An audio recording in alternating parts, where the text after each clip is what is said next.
இறைவன் அவர்களால் இந்த சிறப்பு நிகழ்ச்சியில் கலந்து கொண்டு பேசுவதற்கு வாய்ப்பு கிடைத்தமைக்கு இறைவனுக்கு நன்றி தெரிவித்துக் கொண்டு இத்தலத்தின்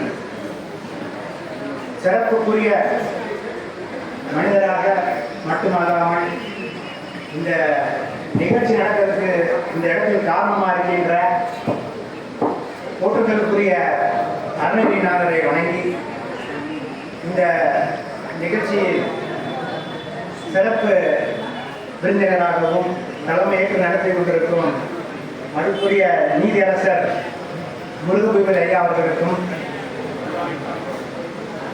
அருணகிரிநாதர் விழாக்குழு தலைவர் கணேஷ் அவர்களுக்கும் அருணகிரிநாதர் மணிமண்டப குழு தலைவர் சிங்கராஜ் அவர்களுக்கும் அதற்கு உற்று பிணைந்து கொண்டிருக்கும் என் அருமை நண்பர் அமரேஷன் அவர்களுக்கும் மற்றும் வந்திருக்கும் அனைவருக்கும் என் இருகாலம் தூக்கி வணக்கம் தெரிவித்துக் கொண்டு நான் அதிக நேரம் பேச உங்களுடைய என் நேரத்தை அதிகம் எடுத்துக்கொள்ளவும் நான் விரும்பவில்லை.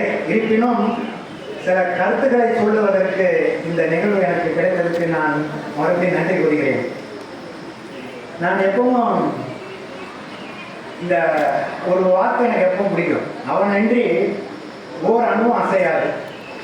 இன்னொன்று வந்து அதை யார் சொல்லியிருக்காருன்னு உங்களுக்கு தெரியுமா? தாய்மானவர். அப்புறம் மாணிக்கவாசரோட வரி எனக்கு 2 வரி ரொம்ப பிடிக்கும். அவன் அருளால் அவன் தாள் வணங்கி.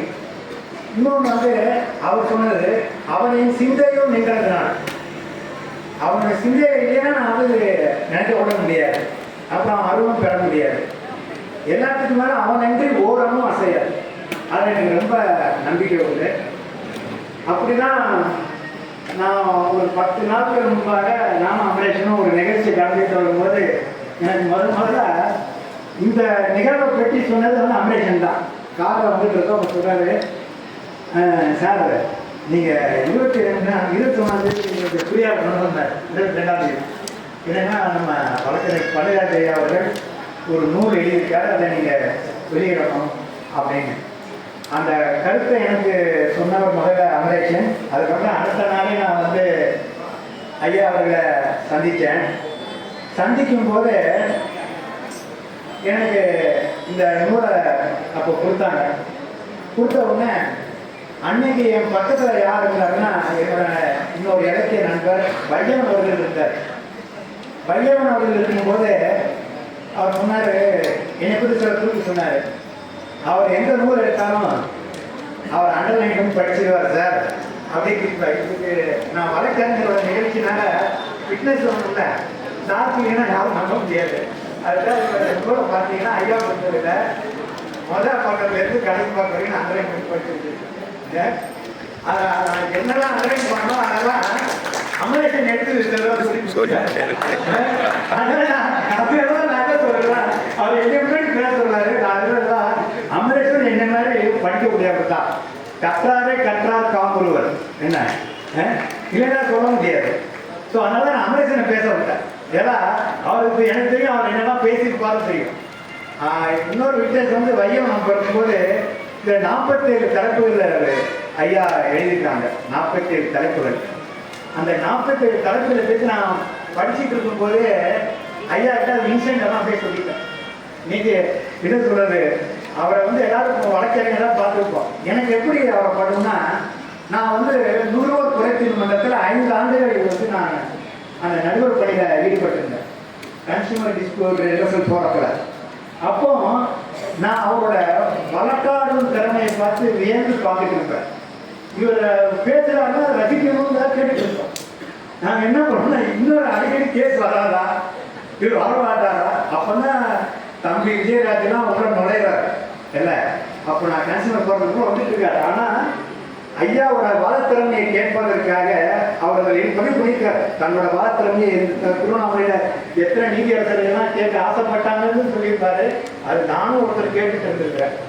அப்போ அவரோட திறமையை பார்க்கப்போ, வாதாட திறமையை பார்க்கப்போ ரொம்ப இன்ட்ரெஸ்டிங்காக இருக்கும். இன்னும் கொஞ்சம் பேச மாட்டாரா, கேஸ் ஜெயிக்கிறதோ போகிறது அடுத்த மேட்ரு. ஆனால் அது கேட்கக்கூடிய அந்த அறிவு நுட்பம் இருக்குல்ல, அதான் பெருசு.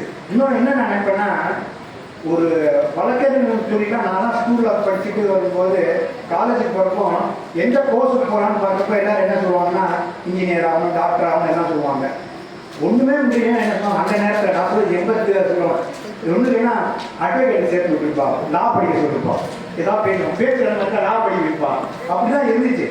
ஆனால் நான் வந்து திருவண்ணாமலைக்கு வந்து இந்த கன்சூமர் போகிறதுலாம் இருந்தப்புறம் வழக்கறிஞர் நீதியரசெல்லாம் பழகிறப்போ அப்போ தான் நான் புரிஞ்சுக்கிட்டேன், இருக்கிறதுல பெரிய டஃப்பான இது வந்து என்னென்னா வழக்கறிஞர் தொழில்.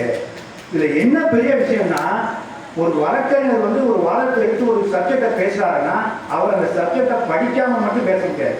Is master of all subject. Advocates are not only one subject. ஒரு இன்ஜினியராக இருந்தால் இன்ஜினியர் மட்டும் தான். நான் இன்ஜினியர் பேசிக்கலி, எனக்கு இன்ஜினியர் சப்ஜெக்ட் அது நான் மெக்கானிக்கல் மட்டும் தான் பார்த்துருப்பேன். ஆனால் ஒரு வழக்கறிஞர் வந்து எந்த கேஸ் எடுத்து நடத்துவார ஒரு இன்ஜினியரிங் சப்ஜெக்டா you should read all the A to Z and engineering, then only can be a successful advocate. அப்புறம் மருத்துவத்துறையா, மருத்துவத்தை பற்றி ஃபுல்லாக படிச்சுருந்தா தான் முக்கிய ஆராய்ச்சி பண்ண முடியும், ஆராய்ச்சி செய்ய முடியும். அப்போ மருத்துவரிய பன்னிராஜ் அவர்கள் வந்து மாஸ்டர் ஆஃப் ஆல் சப்ஜெக்ட். அது எல்லா வழக்கிலும் சக்ஸஸ் ஆக முடியாது. யார் சக்ஸஸ் ஆகணும் நீ சொல்லி மாஸ்டர் ஆஃப் ஆல் சப்ஜெக்ட். அதுதான் மதிப்புக்குரிய ஐயா அவர்கள். எனக்கு அவரை கோர்ட்டில் நான் பார்க்கும்போதுலாம் எனக்கு தெரிஞ்சு படித்து வந்தேன்னா தஞ்சாவூரில் அந்த காவிரி தண்ணி குடிச்சனால இந்த கலை நயம் எல்லாத்தையும் பார்த்து ரசிக்கக்கூடிய தன்மை எனக்கு ஆண்டவன் கண்டிப்பாக கொடுத்துட்டான்.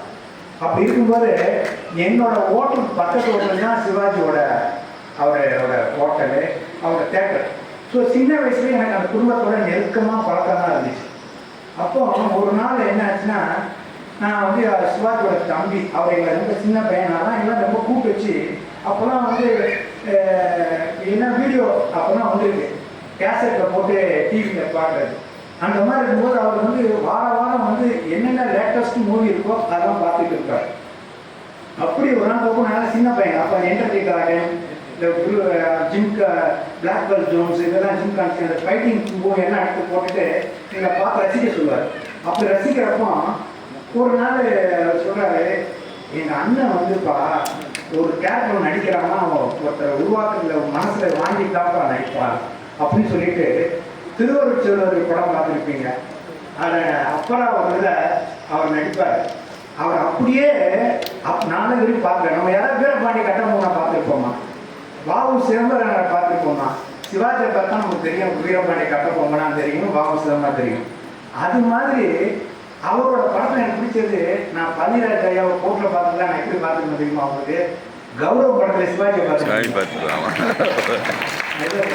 கௌரவ படத்தில் சிவாஜியை பார்த்துருக்கீங்களா? நான் பார்த்த கௌரவ படத்தில் சிவாஜியை தான் நான் கோர்ட்டில் பார்த்துருக்கேன்.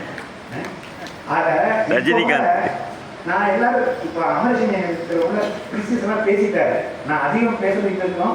ஆனால் ஒன்று என்ன அந்த புத்தகம் படித்து நான் கண்டுபிடிச்சேன்னா, அவர் வந்து வழக்கறிஞர் தாண்டி அந்த கௌரவப்பட்ட கடைசியாக வரும். என்ன ஆகுமா, அவர் சிவாஜி வந்து தன்னோட ஒரு கேஸில் தோற்றுவார். அவங்க பெரியப்பா தோற்றுவார். அவர் பையன் வந்து தம்பி பையன் வந்து கண்ணன் அவன் ஓடி விடுவான். அவர் தெரிஞ்ச ஒரு கேஸில் போயிடுவோன்னு ஓடி விடுவான். பெரியப்பா நீங்கள் ஜெயிச்சிட்டீங்க அப்படின்மா. ஆனால் தோத்துட்டார். ஆனால் என்னென்னா அங்கே விற்கிற ஜட்ஜ் அதை அனௌன்ஸ் பண்ணும். அது மாதிரி நான் இன்னைக்கு நிகழ்ச்சியில் இந்த புத்தகத்தை படித்தப்போ என்ன நினச்சிக்கிட்டேன்னா, நீங்கள்லாம் எப்படி அவரை பார்த்தீங்கன்னா வழக்கறிஞர் என்ன செய்வாங்க, ஏதோ ஒரு பிரதிக்கு சப்போர்ட் பண்ணி தானே பேசுவாங்க. வழக்கறிஞராக இருந்தால் ஏதோ ஒரு பிரதிக்கு சப்போர்ட் பண்ணி பேசுவாங்க. ஆனால் இந்த புக்கை படித்து பார்த்தீங்கன்னா இதில் தெரியும் பன்னிராஜ் ஐயா வந்து வழக்கறிஞர் இல்லை, நீதிபதி. இன்னும் விளாசி தள்ளிட்டேன். இந்த புத்தகத்தை படித்து பார்த்தீங்கன்னா நானும் உண்மையில படிச்சுட்டு கடைசியில் பார்க்குறப்போ அதுக்கு வந்து அந்த தைரியம் நேர்மை வேணும். நீதி அரசர்னா என்ன, சமன் செய்து நீர்த்து கோல்னு சொல்லியிருக்கல, அதை வந்து பன்னிராஜ் ஐயா விளாசி தள்ளியிருக்காரு. கடைசி ஒரு 3 ஸ்டாஃபர் எடுத்துக்கிட்டீங்கன்னா நான் நினைச்சேன், நானும் நித்யானந்தா பற்றிலாம் நேராக சண்டைலாம் போட்டுருக்கேன். யாருக்கு தனுசன் தெரியும், என்கிட்ட வந்து பெருசிங்க இருக்கிறாங்க கூப்பிட்டு போனாங்க. அப்போ நான் வந்து நானும் அவ்வளோ ஆர்கியூ பண்ணேன். ஆனால் அது ஒரு வழக்கறிஞர் நூலாசிரியர் வந்து அந்த இன்சிடென்ட்டை பற்றி ஒரு கரும்புள்ளேயும் திருவண்ணாமலையோட நடந்தது ஒரு இன்சிடென்ட் நான் படித்தேன். வழக்கை மட்டும் படித்தேன்னா சொன்னேன், முஸ்லீம் எனக்கு கலவரமா அப்படின்னு கேட்டேன். சொன்னேன், நீங்கள் இந்த ஊரில் பிறகு உங்களுக்கு எப்படி தெரியும்னு என்ன ஆசிரியர் கேட்டார். ஏன்னா இன்வால்மெண்ட் ஈடுபாடு, ஊரை பற்றி தெரிஞ்சுக்கணும், அதனால தான் எனக்கு அருணகிரிநாதர் ஒரு மணிமண்டபம் ஊரில் வரணும்னு ஆசைப்பட்ட காரணம் தான். ஏன்னா இந்த மண்ணோட பெருமை தெரியாமல் வாழ்க்கை புண்ணியமே இல்லை. அதுக்கு வாழணும் நம்ம ஒரு மிருகமாக போயிடுறோம். நாளைக்கு கொடுத்து நம்ம அறிவியல் என்ன இருக்கு. அப்போ இந்த கதைக்கு ஒரு 3-4 தலைப்பு பண்ணியிருக்காரு. 3-4 தலைப்பும் அவர் ஒரு வழக்கறிஞராகவே எழுதலை. வழக்கறிஞராகவே எழுதலை இந்த நூலில். அவர் ஒரு நீதி அரசராகவே எழுதலை. அதான் நான தபோதரே வாவா என்று அழைக்கும் போதே நீதி தலைக்கும் மலைங்கிற மாதிரி அவர் வந்து எனக்கு தெரிஞ்ச ஒரு ப்ரொமோட் ஆகிட்டாரு தான் சொல்லுவோம். He has been elevated from the advocacy to judiciary. He became a judiciary. அதுதான் உண்மையான விஷயம். எனக்கு அதை கௌரவப்படுற சீன் இதை பார்த்த கடைசி சீன் தான் இன்னைக்கு நூல் வெளியிடும் போது பார்க்கப்போ நினச்சிக்கிட்ட வழக்கறிஞர் வந்து சார் அவர் எப்பவுமே நீதி அரசர் ஆகிட்டாரு. அருணகிரிநாதரோட கருணை, அவரோட அனுபவம், அவரோட திறமைகள் எல்லாம். அப்புறம் ஒரு நாள் என்னாச்சு, இந்த புத்தகத்தை வச்சுருந்தேன். என் பக்கத்தில் வந்து என் பையன் ஒருத்தத்தை படிச்சுட்டு இருந்தான். பையனும் பேசினேன். ஐயாவோட பிறந்தது வந்து 1945. இப்போ வந்து இந்த கடைசி ஃபஸ்ட்டில் போட்டுருக்கோம். திருவண்ணாமலை புனிதமலை 78 ஆண்டுகள் தாண்டிங்க. ஆனால் அவர் 80 தாண்டிட்டார், 80 தொட்டுட்டார். அது எவ்வளோ பெரிய விஷயம். அப்பவும் நான் நினைப்பேன் பன்னிராஜாவுக்கு எப்பவுமே எப்படி இருக்குன்னா இறமையாக நடக்கணும், இறமையாக இருக்கணும்ங்கிறது எப்பவும் உடம்புல இருக்கும், உள்ளத்துல இருக்கும். அதனால தான் நினைச்சுக்கிட்டேன் 78 போட்டு வச்சுட்டாரோ கேட்டுக்கிட்டேன். 80 போயிட்டு அதை தாண்டி இருந்தார். அவர் எவ்வளவு அவர் ஒவ்வொரு செயலையும் வடிவத்திலையோ என்ன சிந்தனை இருக்கும். ரொம்ப கண்டென்ட் ஆஃப் லைஃப். நாங்கள்லாம் டெல்லிக்கு போயிருந்தோம். அப்போ அமரேஷன் நாங்கள்லாம் போயிருந்தோம். அப்போ நாங்கள் துணியெல்லாம் வாங்குறதுக்கு பாலிகா பசார் போய் அப்புறம் இன்னொரு இடத்துக்கு போயிருந்தோம். அப்போ ஐயா நானும் துணியெல்லாம் பர்ச்சேஸ் பண்ணிட்டு இருந்தோம். அவர் நினைச்சா அது எவ்வளோ தான் சொல்ல பண்ணலாம். அவர் இந்த பிளேசர் வாங்குறதுக்கு ஒரு 10 தடவை கனெக்ட் பண்ணியிருப்பார். இது எவ்வளோ வேண்டாமா வேண்டாமா எனக்கு அப்புறம் ஆச்சு என்னடா இவ்வளோ ஒரு 1000 யோசிக்கிறார் எவ்வளோ. அப்போ அது பெரிய பாடம். எப்படி வாழணும், எதுக்குள்ள இருக்கணும், கண்டென்ட் ஆஃப் லைஃப். அதுதான் நம்ம கற்றுக்கிட்ட பாடம். மனுஷனாக பிறக்கிறது பிரச்சனை. ஆனால் அவங்க கற்றுக் கொடுத்துட்டு போகிறாங்கல்ல. நான் தான் அமரேஷன் கூட ஒரு நிகழ்ச்சியோட சொன்னேன். வாழ்றது பிரச்சனை எப்படி வாழ்ந்துட்டு போகிறாங்க, அது மாதிரி நம்ம எப்படி வாழணும், அதான் நம்ம செய்ய வேண்டிய ஒரு உலகத்துக்கு நம்ம செய்யுது. அருணகிரிநாதர் வந்து எவ்வளோ விஷயத்தை சொல்லிட்டு போயிருக்காருன்னா எப்படி இருந்தால் எப்படி இருக்கக்கூடாதுங்கிறதா சொல்லிட்டு போகிறேன். கண்ணதாசன் வந்து எனக்கு அவரோட குடும்பம் தொடர்பு தான். அப்போ ஒரு நாள் நான் வந்து சேர்மன் காலேஜ் இருக்கும்போது அவரோட நிகழ்ச்சி கூப்பிட்டுருந்தேன். ரொம்ப பேசி முடிச்சு வரப்போ அண்ணாமலை ஃபங்க்ஷனுக்கு வரும்போது அவர் காலை 6 மணிக்கு தான் அவர் இறங்கினார் மெட்ராஸ். 10 மணிக்கு ஃபங்க்ஷன். நான் சேர்மன் கூப்பிட்டு போனால் இவர் இந்தியா வரலை. உடனே பசங்கள்லாம் திட்டுறாங்க. ஃபங்க்ஷன் 4 சத்தம் கொடுத்துருக்காங்க. நான் என்ன பண்ணுறேன், நானும் ஒரு யாருன்னா எட்டு முக்கியம் ஒரு அண்ணன் பையன் என்னோட கிளாஸ்மேட். நாங்கள் 2 பேரும் போகிறோம். போய் பார்த்தா 10 பேர் அவரோட கூட இருக்கிறவர் வந்து அவரோட கூடையெல்லாம் இதெல்லாம் பண்ணிட்டு இருப்பார். அவரு இருக்கார் சொல்கிறாரு, தம்பி நான் என்னப்பா செய்கிறது, இப்படி படுத்துருக்காரு, நீ நான்ப்பா என்ன போட முடியாது. அப்புறம் வந்து என் ஃப்ரெண்டு சத்தார் சாயத்துன்னு ஒரு சுப்ரீம் ஹைகோர்ட் ஜட்ஜி இருந்தார். அவரோட பையன் என் கிளாஸ்மேட்டு காதர் அகமது சையத். அவன் என்ன பண்ணான், அப்படி போர்டு பார்த்தார். முத்து நீ விட்டுருந்தான். உள்ள டாய்லெட் பாத்ரூம் போனான். வாங்க தண்ணி இருந்துச்சு. எடுத்து அவர் மேலே ஊற்றுனான். கவியருக்கு மேலே ஊற்றுறோட 2-3 நாள் ஊற்றுற தடவை முடிச்சுட்டாரு. முடிச்ச உடனே ஃபங்க்ஷனை கூப்பிட்டு போனால் அங்கே வந்து சொன்னார். அப்புறம் வந்துட்டார். ரொம்ப டென்ஷன் ஆகிட்டியாப்பா, கோப்படாத, நான் அப்படியே அட்ஜஸ்ட் பண்ணிக்கிறோம் சரி ஃபங்க்ஷனில் அப்படின்னாரு. ஃபங்க்ஷனில் உட்காந்தோடனே எல்லாரும் ஒவ்வொன்றும் டவுன் டவுன் கண்ணதாசன் கத்துறாங்க. அவர் ஒன்று அப்படி பார்த்துட்டு நானே பேசி 2 மயக்க பிடிச்சிட்டார். பிடிச்சிருந்தாரு. எல்லாருக்கும் நீங்கள்லாம் ஒரு மதத்தை சார்ந்து இருப்பீங்க, நானும் ஒரு மதத்தை பிடிக்கிறது தப்பு இல்லைங்களா, உங்களுக்கு மதம் தான் எனக்கு ஒரு மதம் பிடிக்காதா, அதான் தாமதம் மன்னிச்சுக்கோ அப்படின்னாரு. ஒரு நிமிஷம். அப்போது அவ்வளவு ஒரு திறமையான அவர்கிட்ட அப்போ சொன்னார். அப்போது நான் ஏன் இப்படி ஆனேன்னு எல்லாம் புரிஞ்சுக்கணும். நான் வந்து வாழ்க்கையில் எதை செய்யக்கூடாதோ அதெல்லாம் பண்ணனால நான் கஷ்டப்படுறேன். நீங்கள் அது மாதிரி ஆயிடாதீங்கன்னு சொல்லி போனேன் எங்கள் கடைசியில் பசங்களுக்கு. அப்போது ஒரு மனுஷன் வாழ்ந்துட்டு போகும்போது அவன் விட்டுட்டு போகிற நடைமுறை பழக்க வழக்கம் இருக்குல்ல, அதுதான் பெரிய சொத்து. அது வந்து நான் அந்த புத்தகத்தை தாண்டி பணியாற்ற பேசுகிறேன். தப்பாக நினைச்சிக்க வேண்டாம். இது யாரோட நீங்கள் படிச்சுட்டு இருக்கலாம். இந்த புத்தகத்தை பார்த்து படிச்சோட புரிஞ்சிக்கலாம். நான் பணியாற்ற பார்த்து எப்படி மதித்தோனோ அதை நான் சொல்கிறதுக்கு எனக்கு இது வாய்ப்பை நான் பயன்படுத்திக்கிறேன். இவங்க மாதிரி மனிதர்கள்லாம் நிறைய வந்தால் தான் மழை பெய்யும். இல்லை மழை பெய்யும். அப்போ என்ன உதாரணம், அவர்கிட்ட அந்த டிசிப்ளின் இருந்துச்சு. அதனால தான் எனக்கு ரொம்ப பள்ளிக்கூடத்தில் படிக்கிறப்ப எனக்கு 3 வார்த்தை ரொம்ப பிடிச்ச வார்த்தை. என்னென்னா, if wealth is lost nothing is lost, if health is lost something is lost, if character is lost everything is lost. Character distinguishes a man. அது வந்து ஐயா நூலாசிரியர் பன்னிராஜ் அவர்களுக்கு சால பொருத்தம். அதனால தான் நான் எல்லா நிகழ்ச்சிக்கு நான் போகிறது கிடையாது. ஏன்னா எனக்கு அந்த இல்லை, எனக்கு வந்து ரொம்ப மனசில் தைச்சி இருந்தால் தான் நான் எடுத்துகிட்டு போவேன். அப்படி தைக்கப்பட்டவர்களில் திருவண்ணாமலை எனக்கு ஒருத்தர் பன்னிராஜ் ஐயா அவங்க. அதே மாதிரி நான் இன்னொன்று என்ன சொல்ல நினைப்பேன்னா, எனக்கு வந்து அண்ணன் தனுஷோர்கள்லாம் மீட்டிங்கில் பேசும்போதும் சரி, இப்போ அமெரிக்கனும் கம்பன் வீட்டை கட்டி தெரியும் கவி பாடுற மாதிரி அவரும் அலுவலகத்துக்கு பாட்டெல்லாம் நிறைய பாடுறாரு. எனக்கு அங்கெல்லாம் கெப்பாசிட்டி பத்தலை, எனக்கு மெமரி பவர் இல்லை. ஆனால் தனுஷன்லாம் பாருங்கன்னா ஒரு நிகழ்ச்சியில் அந்த பாடலை திருவண்ணாமலை கேட்டு ஒரு 4 வரி பாடிட்டு தான் முடிப்பாங்க. நான் சின்னதுலேருந்து நான் கேட்டுட்டு இருக்கேன், ஒரு 38 வருஷத்தில் கேட்டிருக்கேன். எனக்கு கேட்கறது தான் சந்தோஷமாக இருக்கும். நம்மளும் ஒரு 10 வரைக்கும் மனப்பாடம் பண்ணணும். இப்போ மனப்பாடம் பண்ணுறதுக்கு ஏறவே மாட்டேங்குது. அப்படி இருக்கப்போ நான் என்ன நினைப்பேன்னா, சரி நம்மளால என்ன தெரிஞ்சுக்க முடியும். அதனால என்னோட பேத்தி நீதியரசர் கூட நிறைய வளர்த்தலாம்னு சொன்னார். எனக்கு அந்த அளவுக்குலாம் எனக்கு வளர்க்க எடுத்தது இல்லை. ஆனால் ஒன்று மட்டும் எனக்கு அறிஞ்சதுன்னா என்ன மனசில் எப்போ படுதுன்னா, அதை எது கண்டுபிடிச்சேன்னா தாய்மானவர். நான் எப்பவும் நினைப்பேன்னா, ஒருத்தர் ஓஷோ எனக்கு ரொம்ப பிடிக்கும். பையனுக்கு தெரியும், எனக்கு லைப்ரரியில் ஓஷோ புக்கு எனக்கு நிறைய இருக்கும். நான் படிக்காத ஓஷோ புக்கே இருக்காது, அதுக்கு அண்டர்லைன் பண்ணாத இடமும் இருக்காது, அப்படி படிக்கலாம் அதை இருக்கணும். அப்போது நான் ஏன் ஓஷோ எடுத்துக்கணும்னா, ஓஷோ வந்து உலகத்திலேயே அதிகமான நூல் படித்த இந்த நூற்றாண்டில் ஒரே மனிதன் ஓஷோ தான்.